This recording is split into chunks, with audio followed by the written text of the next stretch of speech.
हैं और बातचीत करने के लिए हमारे साथ अलग अलग जगहों से हमारे संवाददाता जुड़ रहे हैं। रामिका सिंह लखनऊ से, अलाउद्दीन अयूब मऊ से, रामगोपाल द्विवेदी गोरखपुर से, दिनेश पवार मुजफ्फरनगर से और नितिन गौतम हमारे साथ मथुरा से हैं। सबसे पहले रामिका आपके पास आते हैं। लखनऊ की बात करें तो लगातार सम्मेलन पर सम्मेलन भारतीय जनता पार्टी आयोजित कर रही है और आज भी 11 बजे एक सम्मेलन का आयोजन होना है।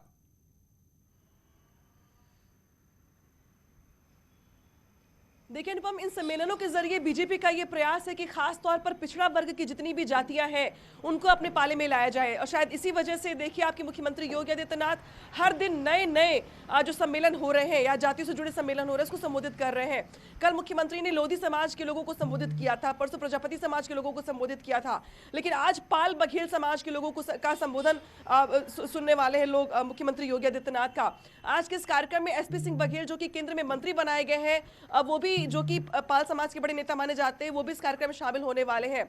उत्तर प्रदेश में 50% है पिछड़े जातियों की संख्या, उसको अपने अपने पाले में लाने का प्रयास किया जा रहा है बीजेपी की ओर से। मुख्यमंत्री योगी आदित्यनाथ अपने हर मंच से, हर कार्यक्रम के जरिए बताने का ये प्रयास कर रहे हैं कि 4.5 साल के कार्यकाल में यूपी सरकार की ओर से पिछड़ों के लिए क्या काम किए गए हैं, क्या काम नहीं किए गए हैं, साथ ही उस समाज के कितने नेताओं को सरकार में स्थान दिया गया है, जगह दी गई है, महत्वपूर्ण भूमिका रही है उनकी शासन में।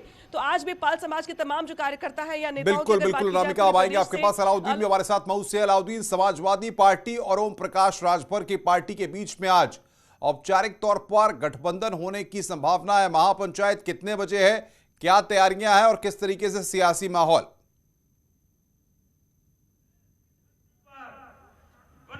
देखिए, मऊ से न्यूज़ 18 की टीम जमीनी रिपोर्टिंग कर रही है। सबसे पहले मैं मंच की तरफ कैमरा मूव कराऊंगा जहां पर अखिलेश यादव को शेड्यूल समय 12:30 बजे का है। 12:30 बजे उनको आना है यहां पर और औपचारिक रूप से गठबंधन का ऐलान होगा। इस गठबंधन में 5 और छोटी सियासी पार्टियां शामिल होंगी, यानी कुल मिलाकर के आज का जो पूरा का पूरा महापंचायत है इसमें लिखा गया है कि पिछड़ा दलित अल्पसंख्यक की भागीदारी को लेकर के ये पूरी महापंचायत बुलाई गई है। आप मंच पर देखें, जो सहायक मंच है वहां पर लोग बैठे हुए हैं, तो ऐसे में एक टर्निंग पॉइंट साबित होने वाला है। यहाँ से टर्निंग पॉइंट इसलिए क्योंकि जो छोटी सियासी पार्टियां जिसको फोकस कर रही है, समाजवादी पार्टी और ओम प्रकाश राजभर, और साथ में आप भीड़ भी मैं चाहूंगा कैमरा पर लोग दिखाते रहे, लोग सुबह से ही यहाँ पर आ चुके हैं और लगातार यहाँ बैठे हुए हैं। शेड्यूल समय 12:30 बजे का अखिलेश यादव का। लेकिन जो सबसे बड़ी बात है कि पूर्वांचल में कम से कम जिस बात का जिक्र हो रहा था कि पूर्वांचल से समाजवादी पार्टी छोटी पार्टियों के साथ मिलकर के गठबंधन करके विधानसभा चुनाव में आएगी, तो ऐसे में वो तमाम चीजें कहीं ना कहीं से आज मऊ की जो जमीन है वहां से दिखाई दे रही है। साथ ही एक छोटी सी चीज में दिखाऊंगा और मेरे कैमरा पर्सन से रिक्वेस्ट करूंगा कि हर जो कार्यक्रम होता है उसका अपना एक अलग रुचि होती है, एक रंग होता है। देखिए, राष्ट्रीय सुहेल देव सेना आरएसएस, तो अभी ओम प्रकाश राजभर कह रहे थे कि हम आरएसएस वर्सेस आरएसएस करेंगे।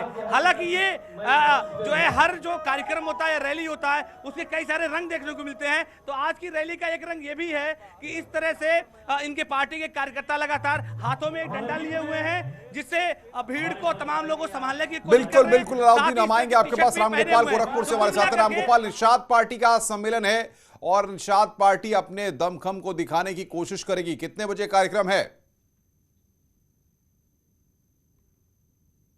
पिछले दिनों निषाद वोट बैंक को लेकर उत्तर प्रदेश में खूब जम के सियासत हुई है और भारतीय जनता पार्टी से समझौते के बाद पहली बार आज निषाद पार्टी अपना दम दिखाएगी और चंपा देवी पार्क में 1 बजे का उन्होंने शेड्यूल दिया है। लेकिन 10:30 बजे चूंकि संजय निषाद का लखनऊ में शपथ ग्रहण समारोह है, यानी कि 11 बजे के बाद वो लखनऊ से निकलेंगे तो 2 बजे के बाद इस रैली स्थल पे पहुंचेंगे।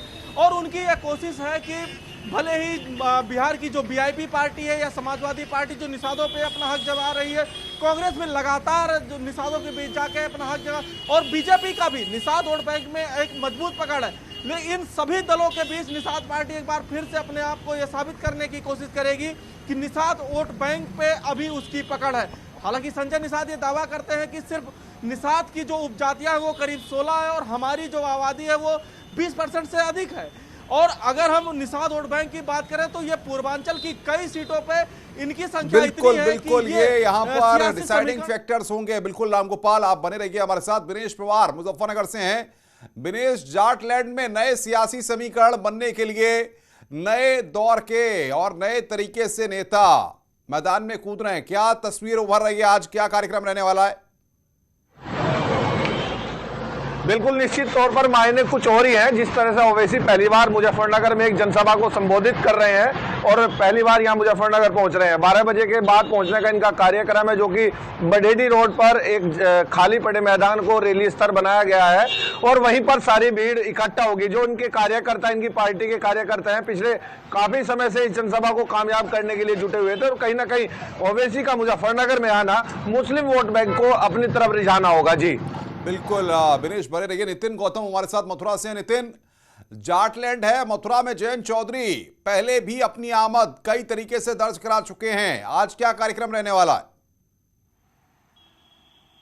देखिए अनुपम, अगर बात करा जाए तो जो राष्ट्रीय लोक दल है वो हमेशा सत्ता के साथ रहा और पिछले कुछ समय से अगर देखा जाए तो काफी लंबे समय से जो राष्ट्रीय लोक दल है वो सत्ता सुख से बाहर है और उसी की कवायद के लिए, सत्ता सुख को पाने के लिए जो आरएलडी प्रमुख हैं चौधरी जयंत, वो लगातार कवायद कर रहे हैं और किसानों के जो संगठन थे उनसे सम्मेलन करने के बाद, महापंचायत करने के बाद अब उन्होंने एक नए माध्यम से, एक नए स्लोगन के साथ की आशीर्वाद पथ के माध्यम से किसानों को संगठित करने का जो है काम किया है और उसके बाद राष्ट्रीय लोक दल जो है आशीर्वाद पथ पर निकले हुए हैं और लगातार जनसभाएं कर रहे हैं, किसानों से आशीर्वाद ले रहे हैं। क्योंकि जिस तरीके से राष्ट्रीय लोक दल पिछले काफी समय से संघर्ष कर रहा है, उसी को देखते हुए आज यहाँ पर एक महापंचायत का आयोजन किया गया है। महापंचायत में जो है आशीर्वाद जो है, जो कि बाजना के मोर्ग इंटर कॉलेज में है, करीब 1:30 से 2 बजे के बीच में जयंत चौधरी यहाँ पहुंचेंगे और जो जाट लैंड है, सबसे ज्यादा जाट बाहुल्य इलाका है, वहां पर एक किसानों की सभा को बिल्कुल नितिन, हम आपके पास आएंगे। आप सबका बहुत बहुत शुक्रिया हमारे साथ जुड़ने के लिए।